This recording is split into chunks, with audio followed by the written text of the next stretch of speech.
Hey, this is Anney. And Samantha. And welcome to Stuff Mom Never Told You, production of iHeartRadio.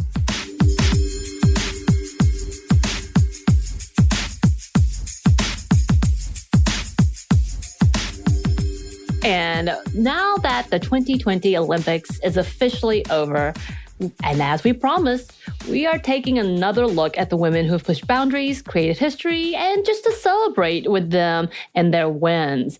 And because, again, this is obviously very relevant, quote unquote, to this year, go ahead and timestamp this. Today is August 12th, 2021. And yeah, the Olympics was the year behind, just in case people didn't know what we're saying. We're not saying this incorrectly. Wow, you think somebody's listening like 100 years from now? And it's like, why? People have been picking up random, like I've definitely seen features even when we talk about our podcast from like 5 years ago, even though we're like, whoa, wow. Because they've had 10 years of episodes. It's true. We've had 10 years. True. So you never know. And I'm hoping for another 10 with us at the helm, of course. Of course. So, I'm just saying. But yes, it is August 12th, 2021 for all your future listeners. We're going to start with soccer. So Canada took home the gold after defeating Sweden with a game-winning penalty kick, just in case you were able to witness this. And with their gold medal, they also were able to take home a first as their midfielder became the first openly transgender and non-binary athlete to win an Olympic gold medal. Quinn was able to celebrate with their team after their historic win and has been able to celebrate and become a really big representative for a lot of the LGBTQ plus who have broken a lot of boundaries this year and had one of the highest numbers of LGBTQ plus athletes in this Olympics. So congratulations to Canada. Yes. And to Quinn in doing so many amazing things. And just to put it out there, this made Sweden the silver medalist and the U.S. took home the bronze. Yes. And also, we've got to talk about track because as we said, I was amazed at how into track I got. Like almost every Olympic event I watched, I'm like, why am I so tense right now? Look, I can't watch it like that because we were sitting watching diving and I was like, oh, because there was one diver who, poor thing, like missed bounce and, it was so just like, oh, heartbreaking. I can't watch it because it makes me nervous. It's really intense, but these women rose up to the challenge. So first, let's talk about American track runner Allison Felix, legend, who won her 11th medal on the final race of the Games, making her the winner of the most medals in the U.S. She passed record holder Carl Lewis and is just one medal behind the Olympic record holder Pava Nurmi, who won 12 between 1920 and 1928. But she is obviously not the only one making history. Neeraj Chopra took home India's first gold medal after winning the javelin throw, which was thrown 87.58 meters. In our backyard Olympics that we held this summer, we had it was a shot put, and I came in second. But let me tell you, it was not very far of a throw. It was not very far at all. I did watch those and watching them, I'm like, how do they control it like that? Because they're just twirling to get that momentum. And then it goes perfectly into place. And I'm like, someone would have gotten a bruise because they would have went into the audience if it could have traveled that far. People trained for it or something. I don't know. I don't know what you're talking about. And then we need to talk about Stefan Hussan, who is one of the few to complete a triple in the distance medals in track. She was able to win 3 different medals in these long distance runs. I'm telling you, after doing a 10K, I couldn't walk for a week. So I cannot imagine doing this. She was able to beat the current record holder for the 10,000 meter race, Letisimbet Giddy, and she was able to run 24,500 meters and was in pain through the last race to the point that she couldn't move her neck. Yeah. She collapsed. She couldn't see. She really was confused and disoriented. But she made it. And she didn't even realize she won until I think she got up because it was neck to neck. And she has become the second woman to win 3 individual track medals in one Olympics in history. So Congratulations. Yes. We also want to join in the celebration of the Jamaicans' podium sweep win for the 100-meter final. The winners, Elaine Thompson-Herah, who won gold, Shelley Ann Fraser-Price, silver, and Sharika Jackson, bronze. And it's not the first podium sweep for Jamaica or for Fraser-Price, who competed and won in 2008, and she took the gold at that point in time. Right. And then if we look at golf, U.S. golfer Nelly Korda won a gold medal in the Golf Olympics competition, and she is the second to win for the U.S., the first of which happened 120 years ago in 1900. We talked about that in our history of the Olympics. Korda is the number one ranked golfer currently, so definitely had a lot of pressure to win, and she rose to the challenge when she did.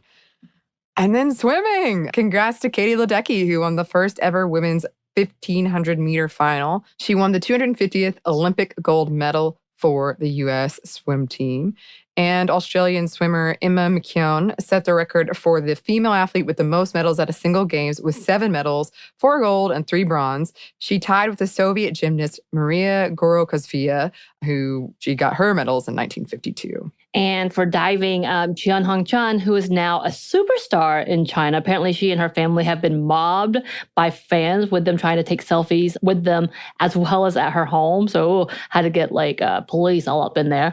Won gold after scoring 2 perfect scores out of 5 in the 10-meter dives. The 14-year-old is the second youngest on the team and is in a class all her own, even to the fact that the silver medalist, who was also part of the China national team, was like, yeah, I don't compare. She is gone beyond me. So congratulations. The little picture of her victory was super cute. And then going on to gymnastics, after much conversation and controversy, which is still ongoing, Simone Biles came back to win a bronze medal on the balance beam, but China's Guan Qinchen won gold and Tang Xiajing won silver. And 21-year-old Jade Carey won U.S.'s 3rd consecutive gold for floor exercises, with the previous winners being Simone Biles and Ali Reisman. And the overall winner for all around went to the Russian team, the ROC, with the U.S. following winning silver and Great Britain with bronze. And then basketball, the U.S. women's basketball team earned gold, beating out Japan, which led to Sue Bird's and Diana Taurasi's 5th gold medal in the Olympics. And they have a dynasty. They consistently win. So Congrats on keeping that streak going.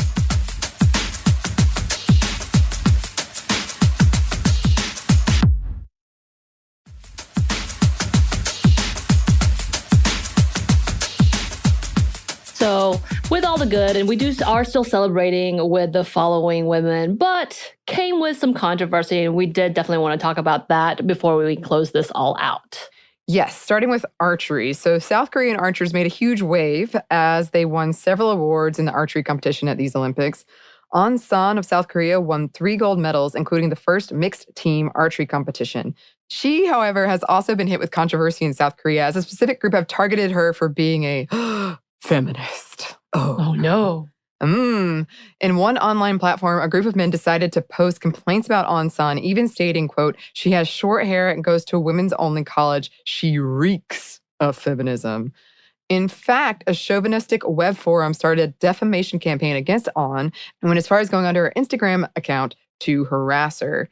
And this is not a new thing, but has now made the controversy international. And there's a lot that we want to talk about with the underlying issues here, and we will return one day, but definitely something that we didn't want to ignore. Right. It's really interesting following some of the incidents because she never claims to be.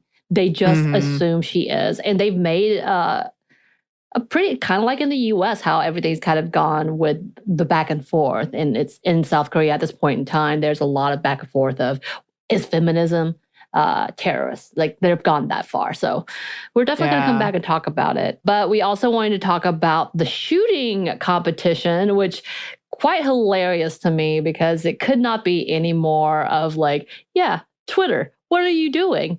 Vitalina Badarashkina, sorry about the pronunciation, a literal Olympic champion, became one more woman to be mansplained about her profession. Yes, in the world of good God, why? The gold medalist is seen in a picture shown in a specific stance that is the instructed position to shoot for the sharpshooter competition. And a man had to come in to explain why, in his not so humble opinion, this was wrong. Again, the stance which he criticized was the regulated standards in the competition. The rule books is one-handed, and because they are trying to be as easy as possible, sometimes they stick in their pockets. They have straps they'll put their hand in so that they're able to kind of just concentrate and go to the side a little bit. Yeah. That's in the rule book. And he decided to say, oh, the recoil, blah, blah, blah, blah, blah. In which the quick response was, she's a gold medalist, right? Yeah. I believe his account, the dude who decided to do this, and there's many more who came after, because I saw this unfold and I was like, what is happening right now? The many people, like, it was hilarious, but his account was actually suspended, and I don't know why. The first dude who had to, actually, that comment, and she did go on to win 3 medals in this competition, so I think she's just fine and knows how to do this. I suspect so. I think she's got the receipts for this one. This reminds me of one of I think I've told this story before on this show. One of my favorite mansplaining incidents / awful mansplaining incidents was this guy who's telling me how to run a half marathon. And he had never run a half marathon. He didn't really run. I had run many and also a marathon at this point. And I'm always down for pointers. I'm not an expert. I'm an Olympian, never won a medal. But he'd never run a damn race. Right. And he wants to tell you how to do it. He did. He had so many pointers for me. And if you're a fellow listening to this who are interested in girls, this is not a way to us. No.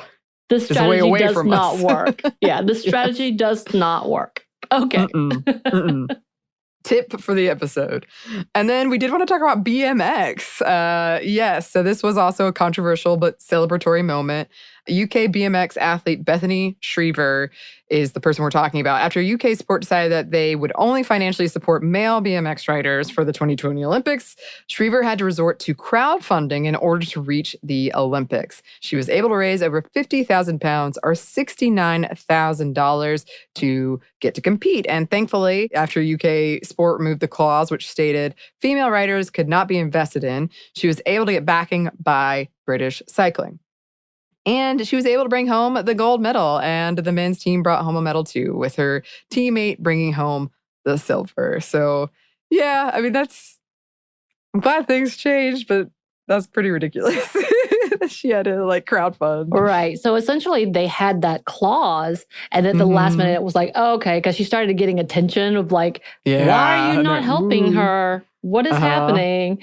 So they took away that clause, so they didn't necessarily fund it themselves, but the British Cycling did. So it's kind of like, dude, because it's got to be some dudes been like, look what you did. And now everybody's staring at you, probably making fun of you. Yep. It's like, oh no, people are paying attention. We got to change this. Right. And not only that, we know that things are changing with the uniforms and or dress codes. The Handball Federation, they are very quickly changing some things and have already announced that there would be changes to come. Have not stated what exactly, but things are happening, as well as the swim teams and or regulations with the caps. I know there's conversation about that as well. So it takes hundreds of years, but maybe some changes will happen. Yes, that's the saying of the Olympics and life in general. But congratulations to all of these people for winning. It really was just thrilling to see the heights people were able to push themselves to. Right. And yeah, obviously we are very limited, y'all. It's hard to find all of the news internationally because we're in the U.S. and not surprisingly, very U.S.-centric. Yes. So if you have a win that we missed, please, please, please email us because we want to know all about them. Or if we are not highlighting the person that you think should be recognized, let us know. Yeah, I will say, watching these Olympics, I was struck by how many times an announcer would say, this is the first time a woman has won equestrian or whatever. And I'm like, what? Right. There were so many first from different countries, but also just, when it comes to women or LGBTQ plus folks. And I mean, it's one of those, we always say this, it's like, I'm glad to see that and hear about that. but damn. Right. And into skateboarding, like see these like 12-year-old, 13-year-old girls just really kicking ass. Oh, wow. Feel old. Wow. Indeed. Mm-hmm. But you can email anyone we might have missed to stuffmedia@momstuff@iheartmedia.com. You can find us on Twitter @MomStuffPodcast or on Instagram @StuffMomNeverToldYou. Thanks as always to our super producer, Christina. Chant all around. Oh, yes. And thanks to you for listening. Stuff Mom Never Told You is a production of iHeartRadio. For more podcasts from iHeartRadio, visit the iHeartRadio app, Apple Podcasts, or wherever you listen to your favorite shows.